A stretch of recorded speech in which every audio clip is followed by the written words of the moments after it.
Hey, what's up everyone? Adam here with brahwegotthis, and today I am going to give you my list of DLC expansions that you should buy first through last if you do not have ESO Plus, or if you just want to outright buy the DLCs and you aren't sure which ones are worth it or not.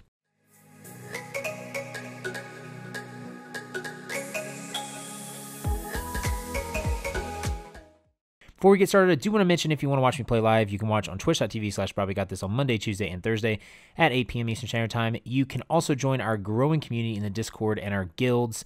The links to the Twitch and the Discord are in the description. Also, I have officially launched my Patreon, and if you want to check out the tiers and benefits of each of them, the link to that will be in the description as well. So a lot of people in my chat, Discord, and YouTube have informed me that they don't know which DLC expansions they should be buying first since they don't have ESO Plus. And I thought to myself, this is a very valid point and something I think I need to cover with you all so you can have a better understanding before you buy loads of DLC.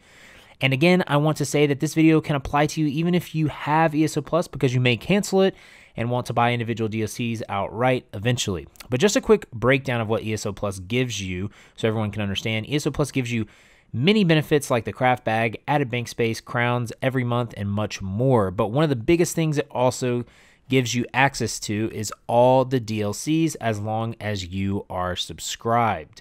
If you're thinking about getting ESO Plus, you can check out my video in the description and at the top of the screen where I go into in-depth about it. A lot of people do it this way, including me, but there are a good bit of people that don't, though. And to be honest, sometimes the DLC expansion details in ESO are very convoluted and misunderstood, which then leads to people not buying the one they wanted or thinking they were going to get something more. So let me break down the different types of DLC expansions you have, and then we will go into a comprehensive tier list of which ones you should buy based off of what you want out of the DLC. There is essentially, in my opinion, 3 types of DLCs available to you in the Crown Store. The first one are the Dungeon DLCs, and cheaper in price. These DLCs only give you, for the most part, access to 2 more dungeons in the game called DLC Dungeons. In these dungeons, you have various things to earn, though, like new motifs, new furniture plans, new gear that are usually pretty good, new monster helms. You can check out my Undaunted guide in the description to learn more about the monster helms if you aren't sure about that. There's quests in the dungeons and sometimes a prologue quest, and then you can have achievements like getting skins and other things that are just cosmetic that are really cool. The reason some have a prologue quest is if they were the DLC before the newest chapter, say Greymoor, then they would have like 2 quests attached to it that lead to the Greymoor chapter. So Hailstorm DLC was the prologue to the Greymoor expansion. But these DLCs do not add any new zones or big quest lines or world bosses or anything of that nature. The next DLC type is what I call zone DLCs or mini expansions. These zones will add a whole other zone to the map. They will have their own quest line, side quests, world bosses, delves, new motifs, sometimes new trials, or other in-game activities. These are sometimes the same price as dungeon DLCs, but usually a little more expensive because you get a lot more content. These are zones like Rothgar, Murkmire, and Clockwork City. Then you have the actual expansions. These get convoluted sometimes because the 4 expansions in the game are Morrowind, Somerset, Elsewhere, and Greymoor. These are the biggest content releases and the more pricey ones. These give full zones, bigger quest lines, more world bosses, delves, public dungeons, motifs, new trials, achievements, new public events like Hailstorms, Coral Dolmen, stuff like that, and sometimes new classes like the Necromancer or Warden. But here's why it gets convoluted. If you buy the base game of Elder Scrolls Online, you will get Morrowind with it. If you buy the Greymoor Standard Edition online, you will get Morrowind, Somerset, Elsewhere, and Greymoor. But if you just have the base edition with Morrowind, you can access and have Somerset and Elsewhere with ESO Plus, because when the newest expansion comes out like Greymoor, the previous one, Elsewhere, turns into DLC and is accessible via ESO Plus or the Crown Store, along with all the other expansions before, like Somerset. So I hope that made sense, but if it didn't, just ask me about it in the comment section and I'll try to help. Now let's get into the list and the priority of which you should buy first versus last. And with this list, you have to take it with a grain of salt too, because I'm going to give you what I think the best overall experience is for the best bang for your buck. Also, this list is going to be ordered by how impactful the content really is for your playthroughs. Like, oh, you really want to get this DLC because it has some crucial content or pieces of gear that are used a lot, or that are very good for a lot of builds. And there will be some DLC that will cater to specific types of players too, like players looking for only questing, or players wanting the new gear, or a challenge by completing the hardest content. I will note that at the end of the list. So we're going to start out with the last one and work our way down to the best one, again, in my opinion. So number 18 is the Imperial City. The reason being is this is the free one on the store, so just get it. No questions asked on that one. This is a PvP DLC that gives you access to the sewers and 2 new dungeons, White Gold Tower and Imperial City Prison. These are solid dungeons and good content for free. Number 17 is Wolf Hunter DLC. This is a dungeon DLC and adds Moon Hunter Keep and March of Sacrifices. These dungeons are fun, but the overall content you get isn't that impactful in the long run for your playthrough, and this is 1,500 crowns. Number 16 is Horns of the Reach. This is a dungeon DLC that adds Bloodroot Forge Dungeon and Falkreath Hold.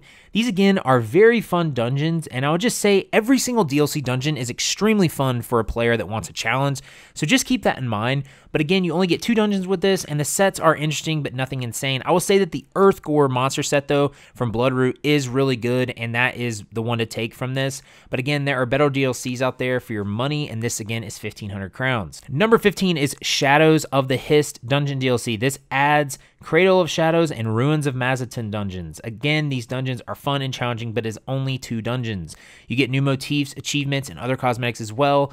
But the only sets that are worth mentioning, in my opinion, are Veladreth monster set from Cradle of Shadows, which in my opinion is very easily replaced by Celine's, which is from a base game dungeon and not needed, and Shudan from the Ruins of Mazatun, but that set again is replaceable, and this set is 1,500 crowns again, or this DLC.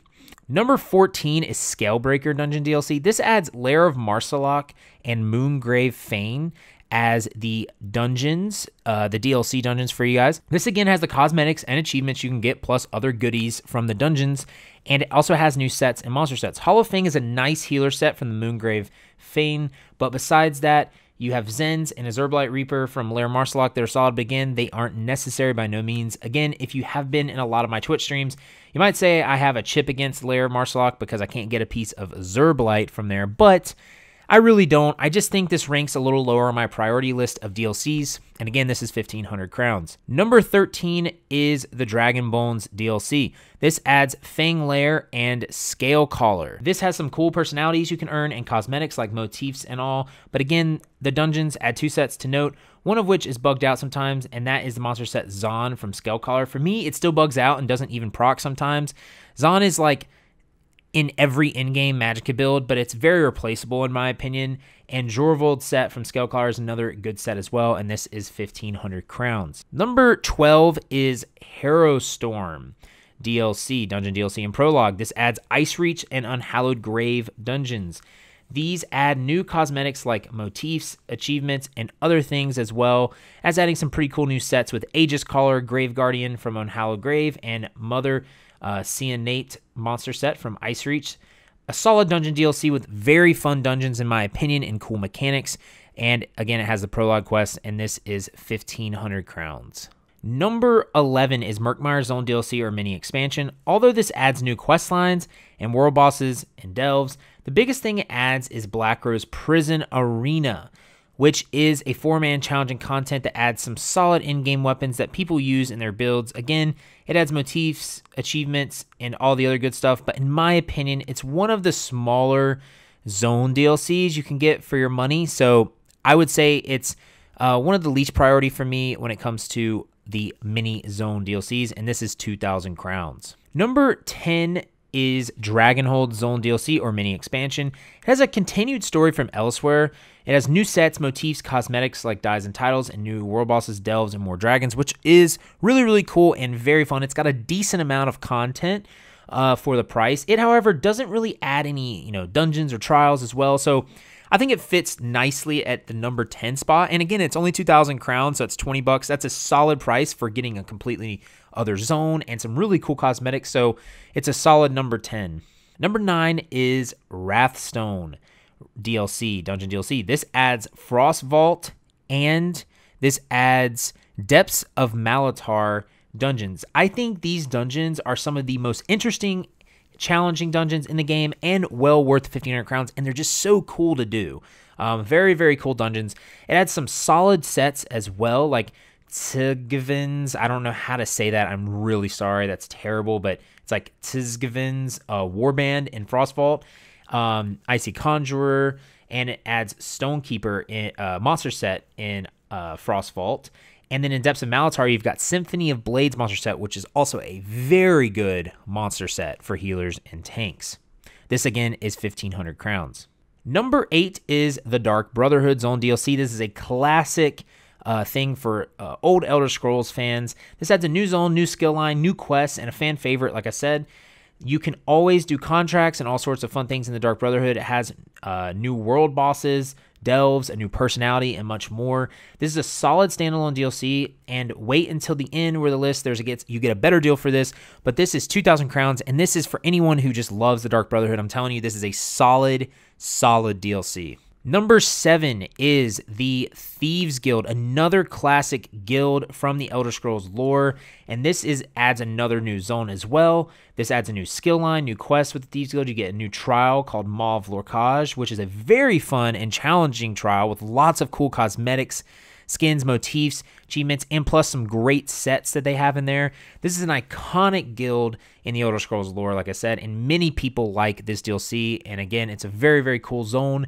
Again, for 2,000 crowns, it's a solid price, but just wait to the end for a great bundle. Number 6 is Clockwork City Zone DLC. This adds an amazing story, new world bosses, delves, a new trial called Asylum Sanctorium, cool cosmetics, again, like motifs, achievements, and all that stuff, and a breathtaking, beautiful zone. It adds transmutation tables in Clockwork City, which you can get in our guild hall now too, but it's still an awesome thing that they have in Clockwork City, and much more. And again, this zone is just so cool, guys. I love the story in this zone, and it's chronological order. It goes through some of the expansions, and so this is a solid DLC for 2,000 crowns, a solid pickup. Number 5 is Morrowind, and I know this is free if you get the base game, but if you bought the game a long time ago before they did that, then you might not have it. This is the first expansion DLC that is on the list. This adds a big zone to the game, 6 world bosses and delves, new cosmetics like motifs and all that great stuff, new quest lines, side quests. This also adds new trial, halls of fabrication with some sets and amazing cosmetics as well to earn for people that want a challenge. Also, this adds a new class to the game, the Warden. This is a class that is great for healing and tanking. Now, it gets kind of convoluted here again, but if you had the base game of ESO and bought the Morrowind chapter when it came out, you will have access to the Warden class bundled with it already. Also, if you get the standard Greymoor edition, that's the $60 one, you will get the Morrowind chapter and the Warden class with that as well. But if you get the ESO Standard Edition, it comes with Morrowind, but not with the Warden class, I believe. That's the way I understand it. So the Warden is an additional 1,500 crowns, and if you buy Morrowind outright from the Crown Store, it won't come with the Warden class either, from my understanding, which is kind of crazy to me, but it's very convoluted, I know. But again, this is 3,500 crowns for this expansion. Number 4 is Elsewhere Expansion DLC. This is another big zone chapter that gives you a big new quest line, side quests, 2 public dungeons, 6 world bosses, 6 delves, dragons for public events, a new trial that is Sunspire with challenging cosmetics and achievements, plus great sets for some builds, and the Necromancer class, which is one of my favorite classes in the game and one of the most powerful ones in the game. However, the same thing is true with this as in Morrowind. You need to buy the class separately if you didn't get Elsewhere chapter last year or with the Greymoor edition of the game this year. This is 3,500 crowns. Number 3 is Orsinium or Rothgar Zone DLC. This is by far and arguably the best quest line in the game by many players. It adds a huge new zone to the map with tons of quests, cosmetics like achievements, dyes, motifs, titles, costumes, all that good stuff. You get 6 world bosses, delves, you get 2 public dungeons, and the biggest thing you get is the Maelstrom Arena. This is the solo trial-esque content.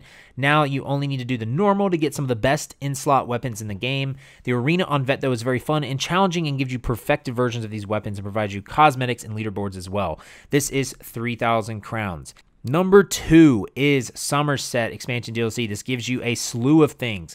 This gives you the most beautiful zone in the game, Somerset and Artaeum, which I think they are the most beautiful in the game. You unlock the Sigic Order skill line, which is a pain in the ass to level, but it's really solid, and a comical quest line, and it's really good. It's got a lot of applications. Also, if you want to watch my leveling guide on the Sigic Order, check that out in the description as well. It adds the jewelry crafting skill line, which is very useful for crafters in this game, and I think this is a huge bonus to having the DLC. Plus, your jewelry will just clog up your inventory. It adds a whole new quest line, side quests, 6 world bosses, 6 delves, public dungeons, new coral domains, and a huge trial, Cloud Rest, which is one of the most pivotal trials in the game when it comes to content, in my opinion. It has great achievements, motifs, challenges. It's got one of the best motif sets in the game, which is Welkner, in my opinion. But it also has some really good sets. Sororia's, Reliquin, and Olorime are all used a lot and very viable for a lot of builds. So this is one of the best purchases you could make, in my opinion, for the game, and it's 3,500 crowns. And now, number one on the list is this bundle, okay? It's actually two bundles. And the first one is the Guilds and Glory DLC pack. With this pack, you get the Thieves Guild, the Dark Brotherhood, Imperial City, and you get Orsinium for 4,000 crowns. So normally, to get all of those, it's 7,000 crowns individually. But with this pack, you get it for 4,000 crowns. It, again, has one of the best DLCs in the game, Orsinium, and some of the fan-favorite Thieves Guild and Dark Brotherhood DLCs, which are great. So you're going to get 3 new zones. And with Imperial City, you're technically getting 4 new zones and so much content. This pack is the best deal on the Crown Store, hands down, in my opinion, for the amount of content that you get. It's only 4,000 crowns, $40 for 4 DLCs. It's amazing. The other bundle that isn't technically DLC is Greymoor, okay? And it's still an expansion. This is not DLC yet because it's the expansion. However, if you don't own Greymoor yet, I highly recommend picking up the $60 standard edition. This will get you Morrowind, the base game, Somerset, and Elsewhere plus Greymoor. And you get those other expansions outright, so you don't need ESO Plus to keep those expansions. So I wanted to include that in the number one spot because it's such a great deal. You get 4 expansions plus the base game for $60. And Greymoor comes with a whole new zone, Under the Ground Zone, Blackreach as well. It comes with new public dungeons. It comes with the public events, Harrow Storms, which are new, a new Trial Kinds Aegis, World Bosses, Delves, Cosmetics, and Titles. And one of the biggest things is Antiquities, which is archaeology or Indiana Jones of ESO, where you dig up artifacts that are cosmetic or sell for money, or a new mount, or motifs, or new items called mythic items, which are unique, that have unique abilities attached to them. So all in all, this $60 version is a great buy if you don't really have any of the other expansions as well. And if you want to check out how to do Antiquities, you can check that out in the description below. I have a beginner guide for Antiquities. Now, again, I want to note that this list is an overall list taking in multiple factors, being cost per amount of content you get, relevant content, and overall experience. But say you want DLCs only for specific reasons, like you want challenging new dungeons and you want to get the hardest content complete in the game, or you want all the achievements, personalities, motifs, and cool cosmetic items, then a lot of the dungeon DLC packs will be great for you because 1, they are cheaper, 2, they add some powerful and interesting sets, 3, they add motifs, personalities, speedrun or dungeon challenges, and other great cosmetics. You would also want to look at the zone DLCs or expansions too after that because some of them add challenging trials, cosmetics like motifs, and other achievements and titles. If you're looking for DLCs for lore or questing purposes, then the expansion DLCs or zone DLCs will scratch that itch and should be the first priority before the dungeon DLCs. This will give vast more content hour-wise and other unique things. So you need to assess what you are wanting from the DLCs. The list I gave you should give you a better idea of what to expect from each of them. I hope that this guide and list helps you all out tremendously and allows you to decide which ones you will buy first. The DLC and expansions in The Elder Scrolls Online are truly some of the best DLC content I've seen in a live game and in an MMO ever. So for those of you that don't have ESO Plus, I hope you will dive into some of these chock full DLCs. And again, if you want to always get ESO, if you want to get ESO Plus, you can always do that as well. But I really highly recommend getting into some of these DLCs. Again, if you want to watch me play live, I stream on twitch.tv/brahwegotthis on Monday, Tuesday, and Thursday at 8 p.m. Eastern Standard Time. And if you want to join a growing community for beginners and vets, join our Discord and our guilds. The links to the Twitch and the Discord are in the description. And if you like the content, make sure to like, subscribe, share, heavy attack that bell icon to stay up to date on giveaways and when I release new videos. Until next time, though, guys and gals, have faith, be great, and I'll see you on ESO.